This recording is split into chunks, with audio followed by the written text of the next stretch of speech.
Hi friends, హ్యాపీకాయిన్లో N stands for nation అంటే పబ్లిక్కి హెల్ప్ చేద్దామని. సో సి అంటే క్లయింట్స్, హ్యాపీ క్లయింట్స్ని చూద్దామని, హ్యాపీ ఆర్గనైజేషన్ అవర్ ఎంప్లాయీస్ హ్యాపీగా ఉండాలని ఈ టైప్లో డిఫరెంట్ యాక్టివిటీస్ అనేవి చేస్తూ ఉన్నాం. అందులో వన్ ఆఫ్ ద పార్ట్ ఏంటంటే నేషన్. సో ఎవరికైనా బయట వాళ్ళకి లేదంటే ఆర్ఫనేజెస్కి లేదంటే ఓల్డ్ ఏజ్ హోమ్స్కి వెళ్ళి హెల్ప్ చేద్దామంటే వన్ ఆఫ్ ద ప్రాబ్లమ్ ఏంటంటే నాకు టైం ఇప్పుడు వరకు. సో ఇప్పుడు మా మదర్ కూడా దానికి హెల్ప్ చేస్తున్నారు. So she going to involve in this kind of charity activities now onwards. So ఈ రిలేటెడ్ మొన్నటి వరకు ఏంటంటే చాలా సీక్రెట్ గా చేసేవాళ్ళం. నేను ఏదైనా ఎవరికైనా డబ్బులు ఇచ్చినా లేదంటే వృద్ధులకి ఏమన్నా పెట్టినా లేదంటే భోజనాలు అవి పెట్టేవాళ్ళం. చాలా లాస్ట్ 7 years లో చాలా మందికి ఫుడ్ డొనేషన్ అనేది చేసాము. ఇప్పటి నుంచి ఏంటంటే కొంచెం పబ్లిక్ గా పెడదామని అనుకున్నాం. The reason is to inspire the people. ఎందుకంటే దీని రిలేటెడ్ నేను ఒక బిగ్ కమ్యూనిటీ అనేది బిల్డ్ చేస్తున్నాను, ఒక 1 lakh people కమ్యూనిటీ.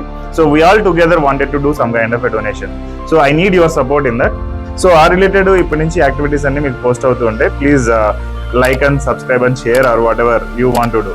సో మీరు ఏమైనా ఫైనాన్షియల్గా సపోర్ట్ చేయగలిగితే కనుక ట్రై చేయండి.